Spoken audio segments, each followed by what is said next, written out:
Good in here. Whenever you guys are ready, fire away. Your thoughts on the scrimmage on Saturday? I thought early on, the offense did a really good job. We've challenged our guys to be able to respond early in games. That's hard for a defense because when you think about it, an offense is working all week long, right? They've got a game plan. They've got, whatever they want to call it. Usually people call it their openers or their starters, right? And so they've got, their first 8 to 10 plays of the game that they really feel good about and honed in on. The challenge for a defense, but also an opportunity, is if we can limit them in the first drive of the game, right, it creates a little bit of doubt in their mind, the things that they've been working all week long. But I thought our offense did a really good job in that. I thought our defense responded immediately after. Thought our tackling was just okay. We're running to the ball probably as good as I've seen since we've been here. But I think overall, from a tackling standpoint, those are things that you got to get better at from scrimmage 1 to scrimmage 2. Younger defensive backs and specifically corners in your defense, do you find your defense is something they can pick up pretty quick, or does it take a few years? Like, how do you kind of assess whether it be here or other places you've been? I think we're really intentional about having a short-term development plan to get young players on the field. We've always done that. In this system, we've always been able to play freshmen because of that. Certainly, we're a complicated defense. We do. You look at the top 3 coverages in the NFL. The last season, it's our number 1, 2, and 3 coverage, right, that we're running here now. So there's some details, right, that are challenging for young players, right, to come in and learn.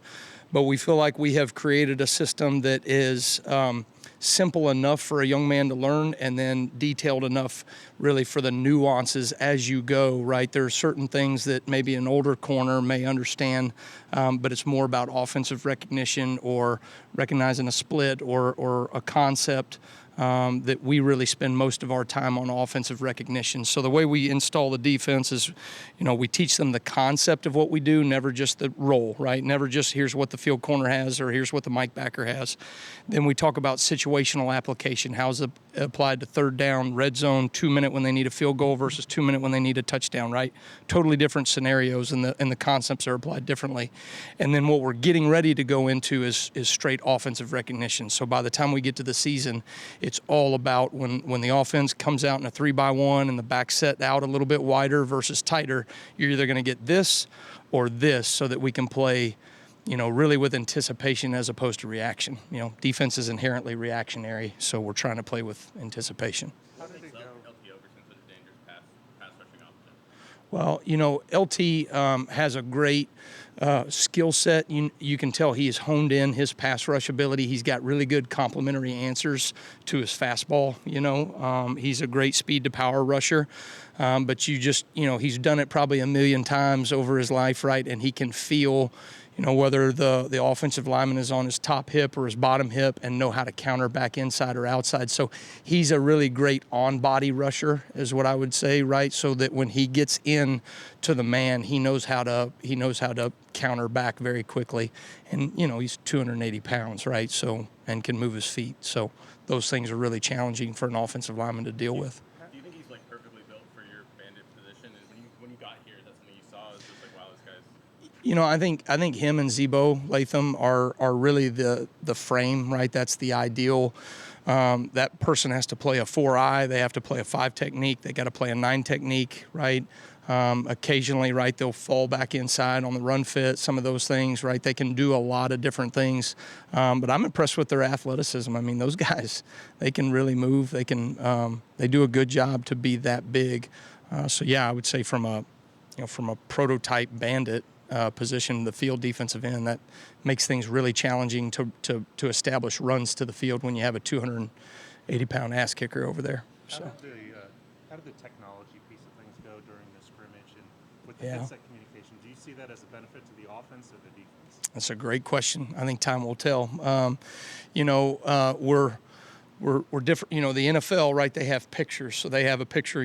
4 seconds before the snap, 4 seconds after the snap, right? In high school, they've got big home screen entertainment systems, right, that they work on, right? And so then we have the iPads, right, and all those things. I think What it will do is it will confirm, right, from a defensive perspective, hey, did the ball hit in the B gap here? Did it fold outside, our defensive end, or did it go inside here? What route concept did they run? Okay, this was a number 2 receiver on an over route, right? Those are the things that you can just confirm immediately and get corrected. So in that regard, right, you never have those moments where you go, hey, on Saturday night after watching the game, right, that, oh, that's what they were doing. Good coaches, right, you try to minimize that, right? You try to be a human iPad, right, so that you can see things in real time and make adjustments, and we've taken great pride in doing that. So, I wonder if it will be an equalizer to coaches that can't see in real time quite as well. But at the same time, right, it's certainly going to be something that we're going to utilize as best we can. Earlier on in camp, you mentioned how impressed you were with Jalen Bogway and his confidence. Yeah. Did you see that same level of confidence for an incoming freshman on the scrimmages over the weekend? Yeah, I think what I've been impressed with from Bach is that a guy that has played another position, pretty much all of high school, the growth that he's made to learn the details of the position very quickly. So he made strides in the springtime, but I thought he took his game to another level through the summer, and what he's shown in fall camp to where we feel like, he's going to have a role for us in this season, and had a great day out there today. I mean, he's just really starting to hone in and play with anticipation, as opposed to, hey, I just got to get my footwork right and all that. He's starting to, recognize and anticipate. It's good to see. He's been a leader, Coach, but what you're saying from Tim Keenan in terms of pressure in the pocket also. Yeah. When I first got here, that was one of the things that Tim and I talked about was, we take pride in this defense creating production in the defensive line room and on the interior as well. I think Tim has taken to that really well. You can tell that he is maximizing value for himself from a pass rush standpoint. He's mindful of it. We try to give run-pass indicators, right, for our players, and then let them call out those run-pass indicators. So I may have called a run-stopping call, right, that can transition into a pass-down rush defense, right? And so they're doing a really good job with some of those communications as well. But Tim's a leader. He does everything right, and he's starting to get rewarded in terms of his production. So exciting to see how that translates to the field. Yeah, great question. So we're doing it with a number of guys, but that's really he's my voice on the field, right? So it's not just getting the call in, but there are certain things that I may want to communicate to him about the situation, right? The understanding of the offense, what they're getting ready to do. Honestly, I mean, you could write a book on the headset communication and how different that is from where we were with signaling to where we are now. I think you're going to see all things over the spectrum, right? You're going to see some people that still do all the signaling. You're going to see some people that are going to try to go exclusively to the headset communication. I think there's a fine line there because it cuts off at 15 seconds. And so what happens afterwards when an offense is going to make a check, you're going to see some offenses that are going to go really fast. And I think that's going to be helpful for us on defense because I can immediately get a call to the core and they can communicate to about 7 or 8 guys immediately.